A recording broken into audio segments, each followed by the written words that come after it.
Series of Bartitsu Lab instructional videos. Today we're going to be looking at some of the hand and arm based techniques of Savate. Savate, as you might know, is a French kickboxing system. We're going to be tracing through some of the different arm and hand based techniques from Savate when it was known as chasson, so a sailor's fighting game, fighting sport, all the way through to boxe français or Savate kickboxing, French kickboxing. First technique we're going to look at is called the musette. Musette is essentially a feed bag, something that goes on the nose of a horse. And the use of the musette is essentially a palm-based strike. If you're striking with your palm, make sure you get the root of the hand. So the base, if you follow the line from the wrist and the forearm, there's a hard bit of the palm. You don't want to be using the squishy bits just before the fingers. You definitely don't want to be using the fingers, and you want to be very careful of the thumb. So this bit here, the size of about a 50p piece, right in the center bottom of the palm, that's where you want to be using. Now, there are a couple of different ways to use the musette. The first one is more of a push technique. So we use a guard from Michel Pissu. Michel Pissu's guard is almost a bit like the fence, as you might see in reality-based martial arts. So it's down here, it's relatively calm, relatively balanced, and relatively passive.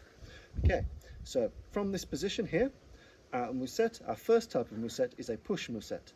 So from here, we launch. I'm going to use my lead hand here.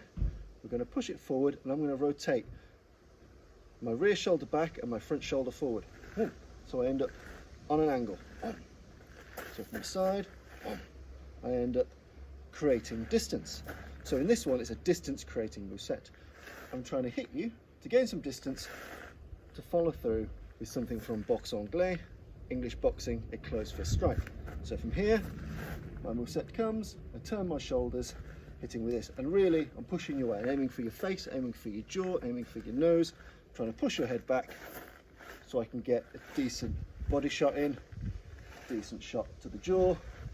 So from here, firing it out.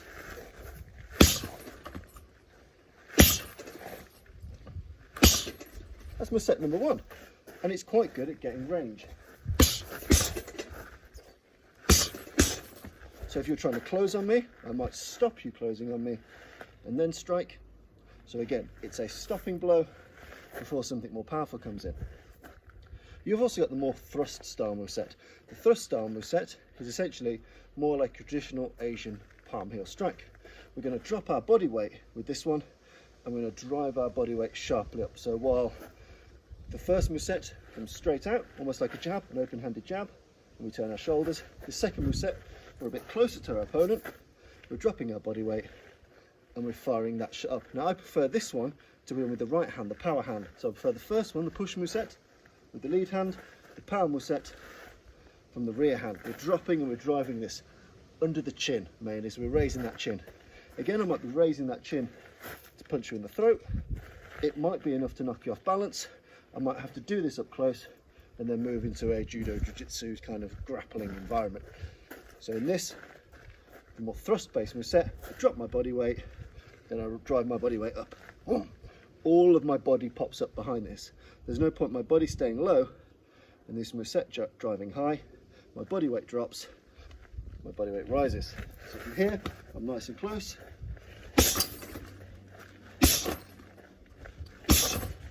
So again, nice and simple. That's the musette, the feed bag. So first one, the thrust musette, sorry, the push musette. Second one, thrust musette. Push musette, thrust musette. Next one we're going to look at is the peak, or the eye poke, essentially the gouge. There's a couple of different ways to do this. So the first one, and my favourite, is with the flick. So if you imagine like you're whipping a towel, we whip the fingers. We've got 4 fingers here. The eyes are pretty small and people are pretty good at getting their eyes out of the way. So if I flick my hand like this, odds are at least one of these fingers is going to catch you in the eye, even if you're moving. So from my guard here, I turn my hand a little bit and I flip it like a towel, so I fan it out from here. Okay, so again, we're using our peak in a whipping motion here. This is great at extreme range, so we're just off boxing range. I can fire this out. I can make you scared that it's going to get you in the eye before I hit you with something from boxe anglais or English boxing. So I can make you scared of something getting you in the eye and then hit you with something harder once your flinch reaction comes in. It could be I can genuinely get you in the eye and then I can follow through with grappling or something else. So the first of the peak series, this whipping peak here. So in the bag, nice and fast. Second one is more of the kind of thrust, almost like a nukite in a tenriwaza. So again, we keep our hands relatively locked and we drive this solid unit into the eye. I don't like this one so much because your accuracy needs to be really good. All of my weapons are in the same line. So if I'm driving this towards the eye, if I get it just above the eye, I crash it into the skull, bad for my fingers. Just below the eye, I don't really cause any damage. I can drive it forward like this. I find that this angle tends to collapse very easily into something you don't want. So you do get these rigid peak techniques. So again, I might grab your clothing and then drive it in. And I think these are better where you've got some control. If I've got the back of your head, I can drive it in this way because I know the variables, I know where you're going to move. So if you pushed your head down, I can drive this into the eye. If I'm not holding you, I'm not controlling you, I can do the first one.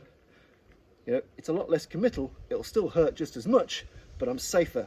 If there's all of these just crack you on the skull, no major drama. First peak, second peak, I'd recommend holding the opponent. And then finally, you've got the traditional gouge with that peak, where essentially we grab the head and we drive the thumbs in. The important thing is not just drive with the thumbs. So if I'm holding a head here, don't just push the thumbs in, but push the arms out as well. So I'm securing the head, but I'm using the arms to drive the thumbs. I'm not using the power of the thumbs, I'm using the power of my arm, driving my arm. So if I'm gouging, here, nice Game of Thrones style. Now we're going to look at the delightfully named labaf.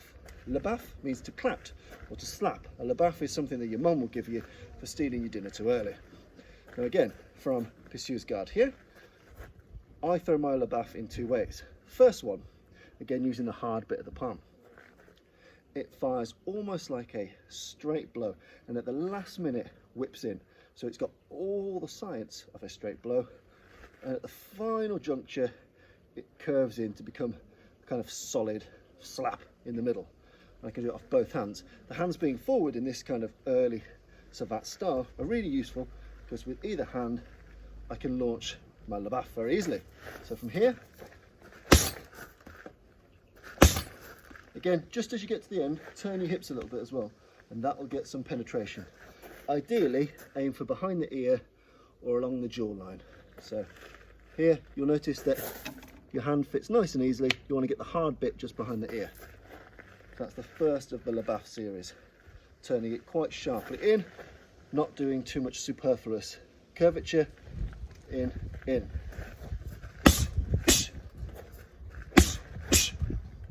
Second type of labaf is much more circular. And I like this one once I've got some degree of attachment. So imagine if I've got you around the back of the head, if I've got you by the lapel, it's a bit too close for me to do that first one. So again, I treat this one like a tight hook. I keep my elbow like so, and I smash the palm in this way or this way. Again, I like this from an attachment point of view. So if we start to get to the grapple, and I've got a couple of strikes in before the grapple commences, I can do this. Again, don't wind it up. You don't need. From here, I've got the grapple, nice and tight and short, just like a hook.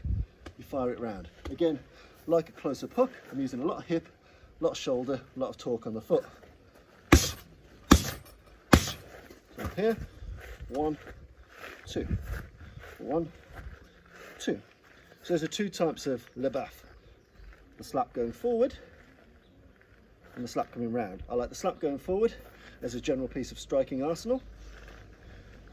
Slap coming round, generally from an attachment or for a grapple to disorientate. So again, slapping ears, slapping face before I get in that reaping throw, whatever I want to throw.